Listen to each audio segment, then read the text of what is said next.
Guys, welcome back to my channel. Today, meron akong bagong upgrade na isa-share sa inyo. As you all know, nagkabit ako ng wide fender flare, itong 4 inches na wide fender flare. Ang resulta, hindi na naging proportion yung aking tires na 295. Mas maliit na siyang tingnan.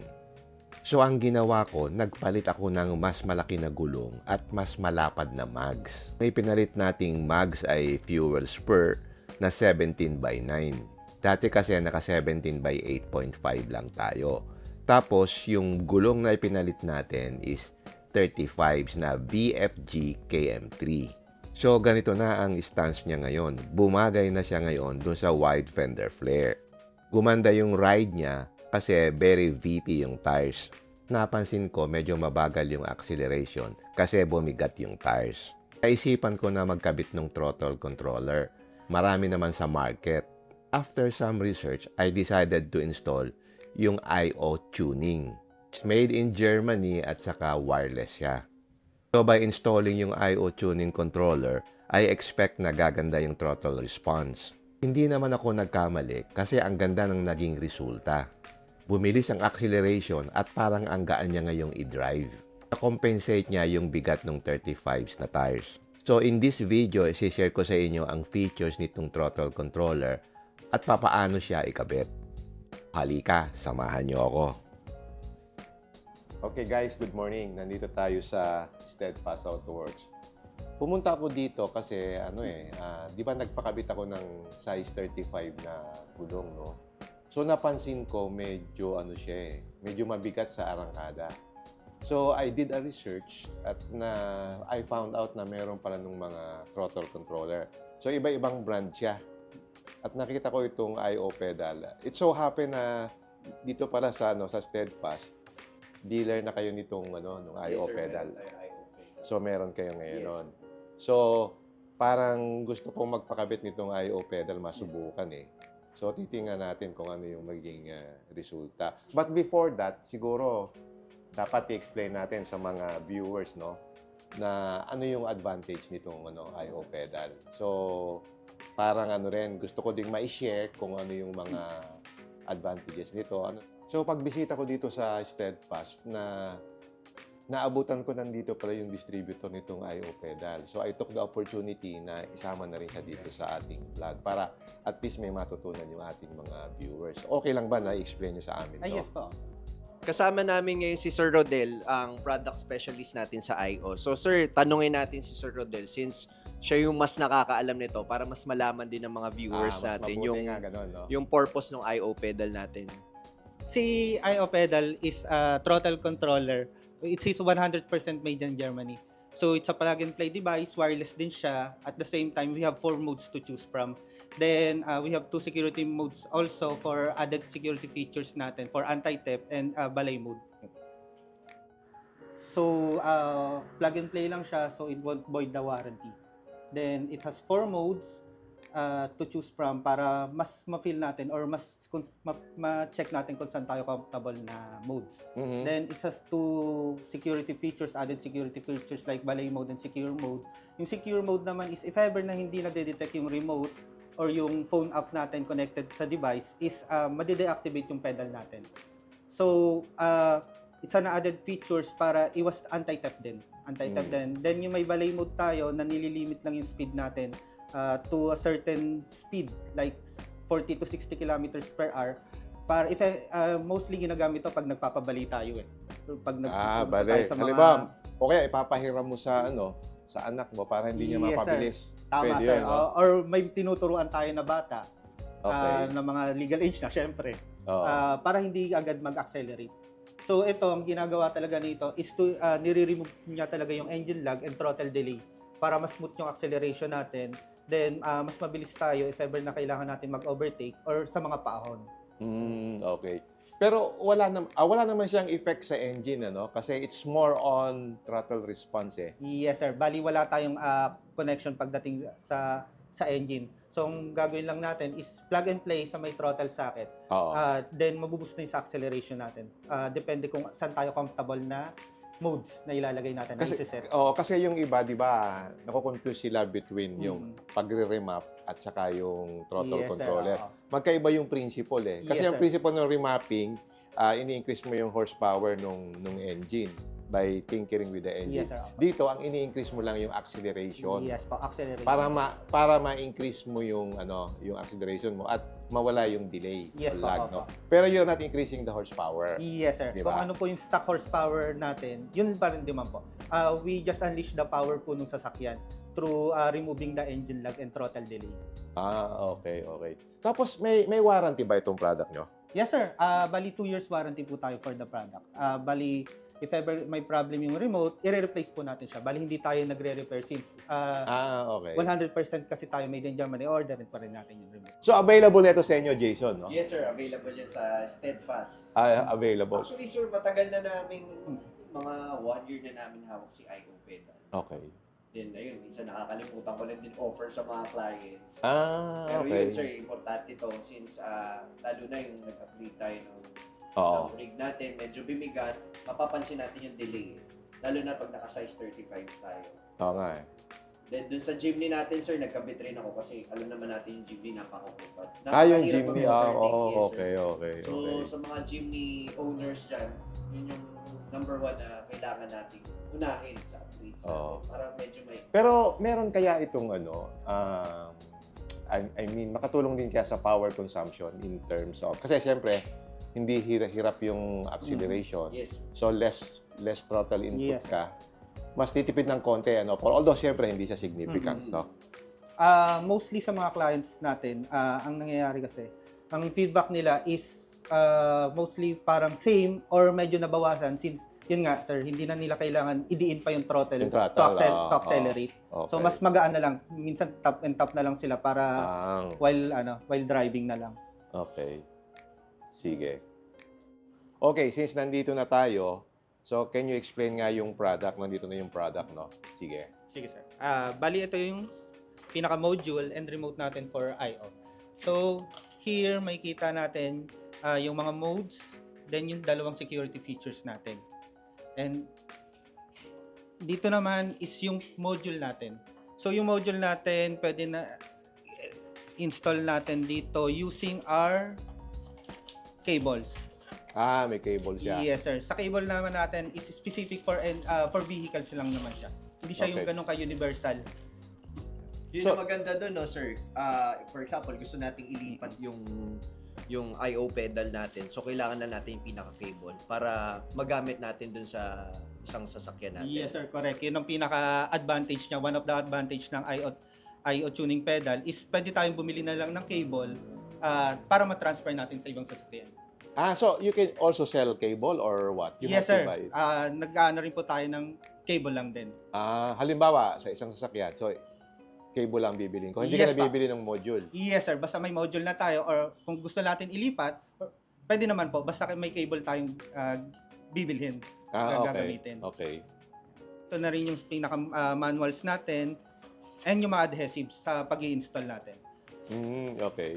And then sabi mo meron siyang different color nung face, ano? Meron Yes ba sir, kayong nilalagay na? we have available remote colors. Here's the red one and May red. Okay. the yellow one. Yellow. Oh. Yes sir. Pero kung gusto mo hindi ilagay, okay lang. Kung Yes pa, gusto okay, mo, sir. black lang. Black ano? lang. So Oh, pwede black. natin i-request na kung black Ano lang pala red, siya, or sticker lang siya, no? Yes. Parang Yes, sir. sticker lang, no? Ito, kakabit lang siya dito. Okay.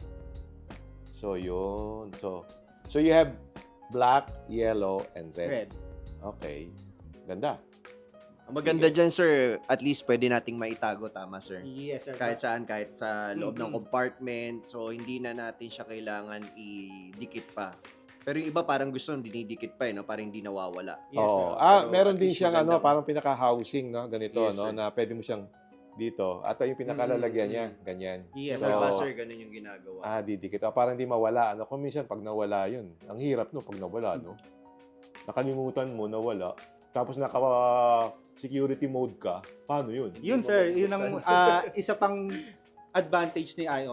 Meron siyang phone connectivity app. So pwede mo siyang kontrolin via app. Okay. So, meron ka palang app. Yes sir. Meron Ano tayong so, ano pangalan ng app? IO tuning. tuning. Yes, Okay, sir. Pwede natin sige. siyang kontrolin, i-change mode, then i-on or i-off yung secure mode using the app. Sige, later we will have to, Yes, to see that, no? Okay. Okay. Let's discuss naman yung mga features. Ano ba yung mga features niya? Ano yung mga modes, etc.? So, si IO Pedal, we have 4 modes. Meron tayong traffic, eco, sports, and extreme. So, Okay. start tayo Bali, sa... 4. Yes, sir. 4, okay. Then, start tayo sa traffic. Sa traffic naman, usually ginagamit to sa mga city driving, usually sa mga traffic areas. Okay. It minimize po kasi yung sa sobrang lakas ng acceleration natin. So, mas tayo, what you call this, yung banayad, mas So, ibig mo sabihin, mas smooth. so pagka-traffic ka, hindi masyadong Gigil. malakas yung power, hindi Yes, sir, masyadong oo. gigil, no? To avoid din collision sa harapan natin. Kasi pagka masyadong malakas, tapos malapit yung distance mo, baka kaunting tapak mo, biglang Yes, sir, sumibat, oo. no? So, mas smooth siya pagdating okay, sa okay. acceleration. Okay. Then, next naman natin is si Eco. Ito naman is responsive pa rin siya, but controlled kasi yung pag-angat nung sa RPM natin. So, mas mararamdaman natin medyo, controlled yung acceleration para yung sa gas naman natin is, mas tumipid. Mhm. Then, pag sa sports mode naman kasi ito yung medyo aggressive na tayo pagdating Aggressive sa driving. na. Okay. Yes, sir. Ito yung mga pagtapak natin, magre-response agad, mag-accelerate agad. Then, sa extreme, yung pinaka-aggressive natin, usually ginagamit. Kunyari, sa inyo, sir, pag puno-puno yung rigs nyo, or may mga nakasakay sa inyo, ayun talaga, di ba, hirap yung Hirap, sasakyan natin. tama. Yun naman, kahit gaano kabigat yung sasakyan natin or yung mga laman, is almost instant acceleration talaga. Then, hindi tayo hirap pagdating sa overtaking. Ang kagandahan lang kasi dito, every modes natin, we have 5 level of sensitivity. Mhm. So, doon sa level of sensitivity natin, pwede natin siyang i-adjust. Depende kung saan tayo comfortable na settings. So, if ever na naka-sports tayo, then pag-check natin sobrang lakas, pwede natin babaan yung sensitivity. We have 0, 1, 2, 3, 4 sensitivity kasi yan. Pwede natin babaan or taasan yung sensitivity. So madali lang mag-adjust, no? Para pipindutin mo lang. Halimbawa, Yes, sir. nagda-drive ka. Madali gusto mo lang, sir. ano, Pwede dun sa pinaka-remote niya tsaka dun sa app. sa Yes, sir. Oo. Okay. Then, naka-wireless remote naman natin. Wireless remote naman tayo. Hindi tayo hirap yung ihilahin pa unlike nung mga naka-wired tayo. Okay. So, pwedeng habang nag-drive ka, pinipindot mo gano'n, no? Yes, sir. Opo. So, advisable ka kapag ka-traffic, ilagay mo sa parang eco mode or lower. Yes, sir. Sa traffic or sa eco mode, pwede tayo doon to avoid lang yung sudden increase ng acceleration. Okay. Then, kagandahan kasi dito, meron pa tayong dalawang security features, yung valet mode and secure mode. Yung sa valet mode, Valet mode. yes po. Yan yung if ever na nagpapapark tayo sa mga hotel, sa mga malls, na hinayaan natin yung sa mga valet parking. Usually, decrease kasi yung speed natin. So, 40 to 60 kilometers per hour lang almost yung natin. Okay. Then, kadalasan ginagamit din to pag may mga tinuturuan tayo mag-drive or yung mga hindi pa sanay mag-drive, pwede po yan. Then, sa secure mode naman, if ever na hindi na-detect yung remote or yung phone app, is ma-deactivate yung accelerator pedal natin. So, hindi talaga siya gagana. Unless- parang naka-lock yung pedal. Yes, sir. Para siyang Parang immobilizer, no? Yes po. Ano pala yung pagka nakalimutan mo na tapos magmamadali ka, di ba? Yes, sir. Hindi siya tatakbo. Ang kagandahan lang naman kasi niyan, pwede natin siya i-engage or disengage. Pwede natin siya on or i-off natin yung secure mode natin. Okay. Meron kang app, no? Yung app Yes, sir. control. Opo, unlike other brands, meron tayong app control na pwede natin doon mismo kontrolin yung mga modes, pag-change ng modes, pag-on ng secure mode or yung mga valet mode natin, mga settings. Okay. Okay. Sige. Okay, na-discuss ni Rodel yung mga functions nitong nitong IO pedal. So, ang next natin gagawin is mag-i-install na tayo nitong IO pedal. So, ma-check natin kung paano yung installation and then later siguro ite-test drive natin para makita natin yung difference, no? So, siguro para may matutunan din yung mga viewers, ipapakita natin yung step-by-step installation. Yes. Pwede ba? Yes, sir. Pwede. Sige, tara. Download ngayon natin yung ating app. So, anong pangalan ng app natin? So, tingnan natin yung app nito. IO. Tuning.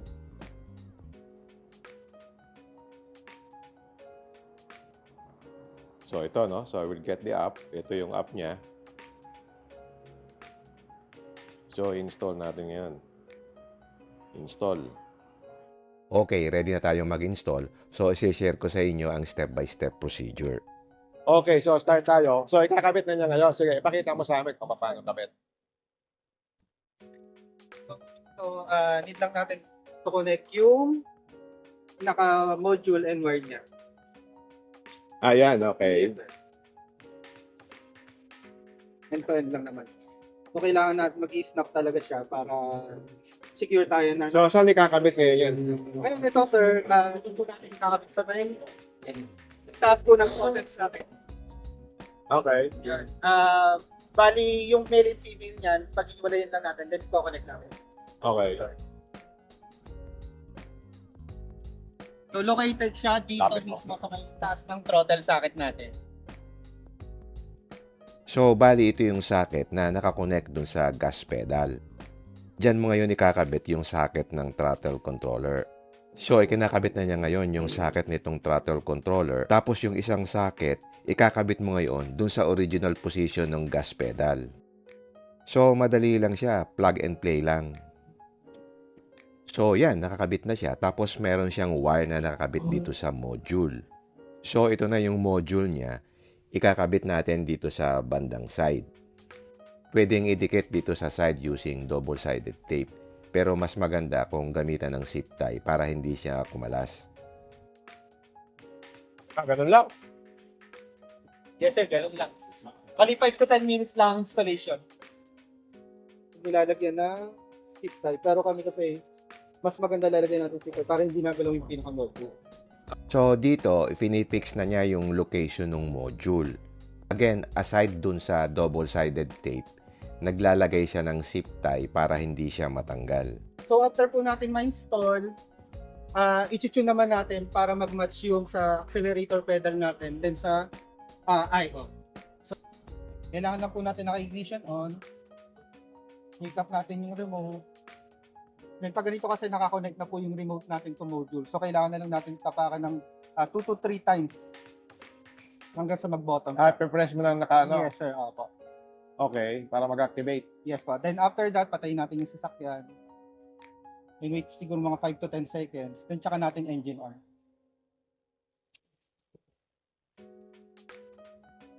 Yes, sir. Clear naman tayo once na walang lumabas na check engine yan. Ibig sabihin, match po yung sa system natin plus yung sa IO ped. So, pwede na natin siya test drive.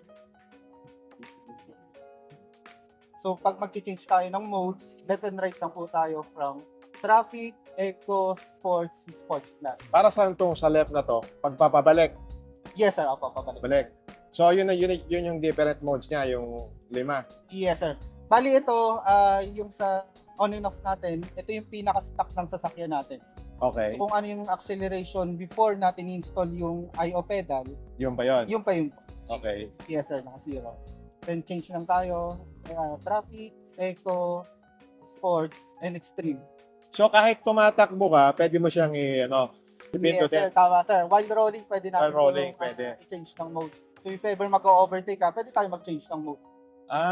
Okay. Okay. So, mode. Yan. Okay. Then, doon naman po sa level of sensitivity, choose lang po tayo ng kung ano yung mode na ginagamit natin, gagamitin. Then, pindutin lang po natin yung pinaka... Ibig mo sabihin, sa isang ganyan, may sub ano pa siya? Yes, sir. Yes, option pa sir. May sub option pa siya. So, pwede natin siya timplahin dun sa kung saan tayo magiging comfortable na setting. Okay. So, like, Ano ka? Sports mode yan? sports. Sige, punta ka sa sports mode. Sports Tapos, mode. pindutin mo yan. So, Okay. So, makikita natin yung 5 levels of sensitivity. 5 level. So, if ever na medyo nalalakasan ka sa sports, Okay. pwede mo siyang bawasan ng level of sensitivity kung gaano ka-aggressive yung acceleration natin. Okay. Then, kung if ever naman nabibitin ka, pwede rin natin. Then, lakasan. Ngayon, pag nakasagad na tayo, then bitin pa rin tayo, pwede na tayo mag-change ng mode. Mode. Okay. Then, level of sensitivity na lang, depende kung saan tayo magiging comfortable. Okay. And we have a secure mode. And sa secure mode naman natin, if ever naka-engage yan, naka-light po yan, once na hindi na detect yung remote or yung phone app na connected dun sa module within certain range, siguro mga 5 meters, once na in-start natin yung sasakyan, then tinapakan natin yung throttle accelerator, hindi siya gagana talaga. So totally disabled siya. Disabled. So if ever na may gagamit ng sasakyan, then maiwan natin. So yun yung pag naka-red. Naka-red, sir. Naka-red. Pwede naman natin siya disengage. So wala siya. Pag disengage, ipe-press mo lang ng... Yes, press lang din. Same with ballet mode. Sa ballet mode naman, if i-press lang natin, may kita mo siya sa umiilaw. Okay. So, may mga clients kasi tayo na nakakalimutan na naka-ballet mode pala. Oo. Then, ang bagal kasi ng sasakyan talaga natin. Oo. So, mga 60 to 70 kilometers na po yung tatakbo ng sasakyan. So, Make kailangan i-off mo siya. Yes, sir. Make sure lang na pagkatapos po natin ipa-ballet mode or paggamit sa iba, Off mo ulit. off natin. Okay. Yes, sir. Hold lang natin. Okay. Then, connect na natin siya sa phone mo, sir. Okay. O sa Bluetooth, make sure lang po nakabukas lagi yung Bluetooth natin. Bluetooth. Once naman nakabukas na yung Bluetooth natin, lalabas na po yung settings. Okay. Then, pindutin lang natin yan. Mangingi po siya ng passkey. Yung passkey po is nasa likod ng remote. Then here yun, makikita na natin yung modes natin, yung Okay. settings. Dito pwede tayo magpalit-palit.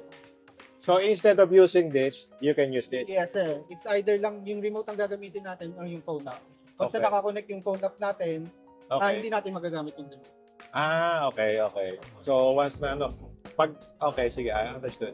May mga clients lang tayo mas prepare yung nasa phone app para mas nakikita agad nila kung anong settings nila. Kasi dito kasi color-coded tayo. Okay. So pag naka-disable po yan, dire-diretso lang. And then, how do you now change naman yung mga modes dito? Pipindutin mo lang siya. Yes, sir. I-press mo lang siya. Pipindutin mo lang siya. Pipindutin siya. Same with changing the sensitivity. Sensitivity. Yes, sir. Okay. So, sensitivity, pipindutin mo lang. Yes po, opo. Mas madali lang mag-change Mas dito. madali nga, Kita mo agad kung ano yung modes na... kaso, pag nagda-drive ka, nakaka-distract din di ba? Yes, sir. Doon naman tayo gagamit ng remote. Yung remote. Okay. Then left and right lang tayo. Okay. Pwede na natin siya i-test drive. Okay. Ayos. So, simple lang pala, no? Ganun lang pala pag pag-alpit ka magkabit, no? Yes, sir. Opo. 5 to 10 minutes lang. Okay. Dali lang. Okay. After ma-install yung throttle controller, nag-test drive tayo para ma-check talaga natin kung ano yung effect niya. Halimbawa, sports mode tayo. Yes, sir. Tapos sa level 2, I think level 2. Yes, level. Okay, pwede natin muna. From level 0. Pwede rin. Para sir. iangat na lang natin. Sige, okay. Pag 0 ba, bro? Ano siya? Meron pa rin. Meron pa rin, Meron sir. pa rin. Ano lang siya, medyo pinakasagad lang tayo ng sport sa mahina. Tayo, zero. Zero. Uy, Agad. Agad yung hatak. So, adjust natin sa ikaw na mag-adjust. Sports mode to. Sports. Adjust natin sa level 1, sir. Level 1. Uy, baka. Then, talon tayo sa level 3 agad. Kahit Ito, sir. bakit. Yung response mararamdaman mo agad. Oo nga, iba yung response.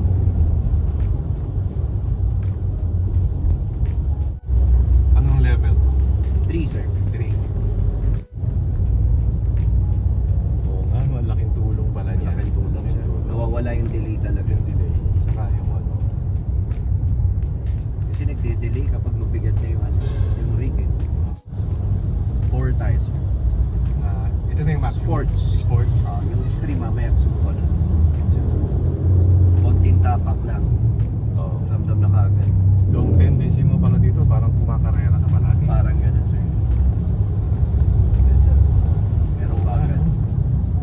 Ito, sir, traffic mode naman to. Yan yung ano. Tingnan natin.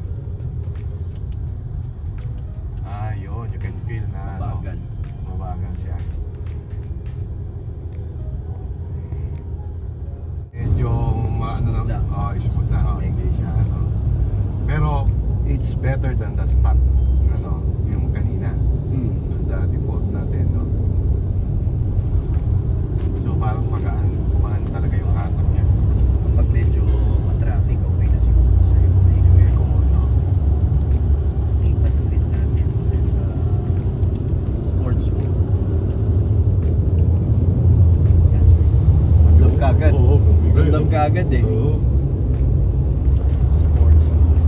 Level 4 yan sir. Pag medyo maluwag doon tayo sa extreme. Okay, tapos na yung ating test drive at bumalik tayo sa shop para ma-test naman natin yung secure mode. Kailangan lang natin siya i-activate. Long press lang natin to. Yan. Then once na naka-red na, naka-activate na siya. Okay. So, minimum range siguro nito nasa 5 meters away from the vehicle. So, lalaliw ko lang, sir. So kapag nakaset up na yung secure mode, wala nang response yung throttle.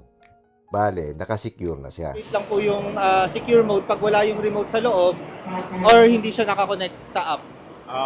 So kung nasa loob yung remote, hindi mo siya ma-activate. Yes pa, opo. So para mag-function siya, kailangan nasa labas. Yes, sir. So It's either pag dadalhin mo. aalis ka, tatanggalin mo, lagay mo sa bulsa mo, Yes, sir, opo. para secure na hindi na niya ma-drive. Yes, sir, opo. Bali, hindi mag-activate yung accelerator pedal So ibig natin. sabihin, pagka inandar mo, pagka tapakan mo yung accelerator, Hindi walang siya power. magre-response. Yes po, wala Walang siyang response. power. So Parang pag dinidisable mo. nilagay mo siya sa drive, magda-drive pa rin siya, yung normal na ano niya. Oo. Yung normal na movements niya. Pero pag in-accelerate mo kasi siya, hindi siya magre-response. Totally okay. disable siya. Okay, okay. Okay guys, dito ipapakita ko yung actual performance nito dito nung pagka-uwi namin. Ngayon nasa sports mode tayo, so ibabalik ko sa wala. So ngayon nasa 0 na siya. So i-try natin. I-try ngayon natin ang acceleration.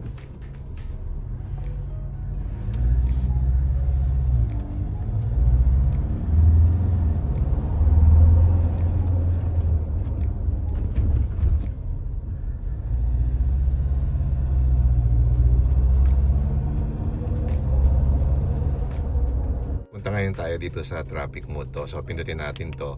So nakita natin dito yung kanyang sensitivity. So sa lahat ng modes, ang lalagay ko lang yung number 3 para pare-pareho kasi masyado nang madami. So try natin itong pangatlo no, na sa traffic mode. Okay.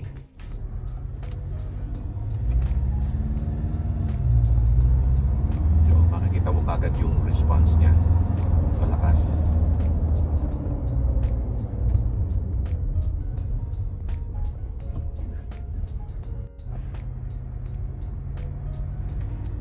So ito yung eco mode. Medyo matamlay siya.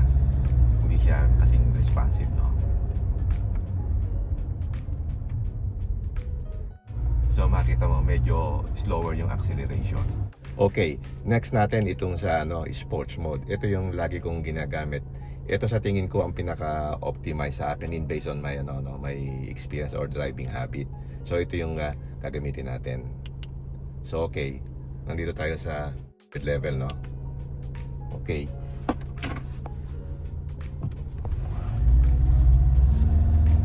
So ibang-iba yung hatak niya. Biglang lumakas. Ang ganda.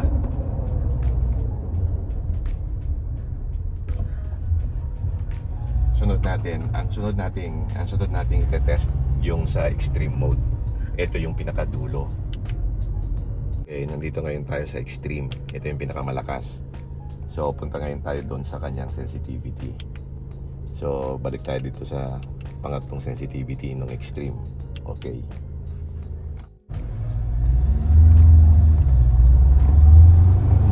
Oh, grabe ang lakas niya. Sobrang lakas.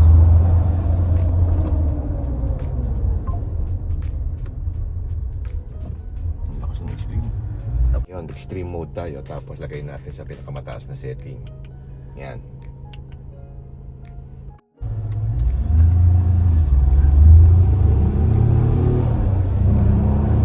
Grabe ang lakas. Para ka naka-sports car.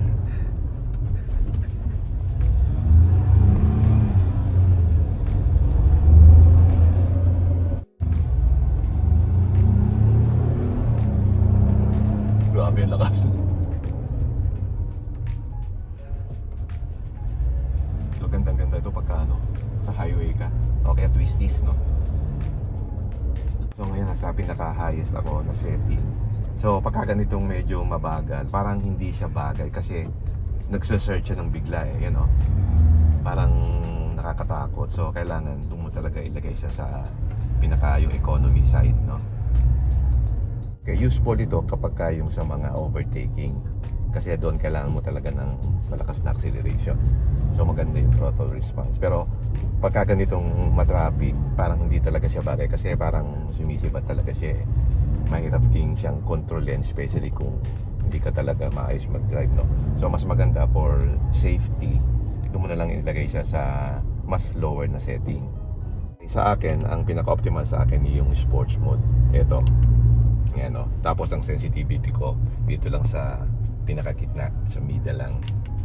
So yan lang aking setting. So yan ang sa tingin ko ang pinaka-optimum sa aking driving habit, you know. Tama-tama lang yung response, hindi siya masyadong malakas, hindi naman siya mahina. So balance lang. So pag kailangan kong overtake, pwede ako mag-adjust. Pero kung daily usage lang, average na usage, ito lang ang ginagamit ko. Mind you, naka 35s ako kasi yun ang optimal sa akin. Pero kung iba yung setup nyo, hanapin niyo yung optimal sa inyo. Pero in my case, dito sa 35s, tamang-tama lang sa akin ito. In summary, itong I/O tuning, sa tingin ko ito yung the best in the market. Kasi hindi katulad ng mga mumurahin na parang medyo jerky. Ito talagang very smooth yung power delivery niya at different modes. So, highly recommended ko ito. Sa mga nagtatanong pala ng price, ang selling price niya is 21,000 pesos. Available siya sa Steadfast Autoworks. So, isa siya sa mga dealer nitong I/O tuning. So, meron silang Facebook page. So, tawagan nyo lang. At madali lang ikabit. Less than 5 minutes, may kakabit na. So, makikita nyo yung difference niya talaga, ibang-iba. This is one of the best upgrade siguro na nagawa ko na happy ako. Anyway, applicable siya sa lahat ng sasakyan, especially dun sa mga maliliit na kotse, maliliit ng engine, mahinang humatak. Pag kinabitan mo nito, gaganda yung kanyang performance sa acceleration. So yun kasi ang na-experience natin eh, na minsan mahina talaga yung acceleration, especially kung maliit yung kanyang engine. So highly recommended ito. So hindi lang ito pwede sa diesel, pwede rin ito sa gasoline. So lahat ng klase ng sasakyan. So dito sa I/O tuning, meron silang nire-recommend for gasoline, meron ding for diesel, and magpapalit lang kayo ng mga cable para maging compatible doon sa sasakyan ninyo. So simple lang. So pwede rin nyo siyang ilipat din sa ibang sasakyan. So bibili ka lang ng cable na compatible doon sa sasakyan mo. Ganda pa dito, this is made in Germany. So mas maganda talaga yung quality compared mo doon sa mga made in China. So ramdam mo talaga yung difference. At isa pa, before I forget nga pala, ito is wireless, ano.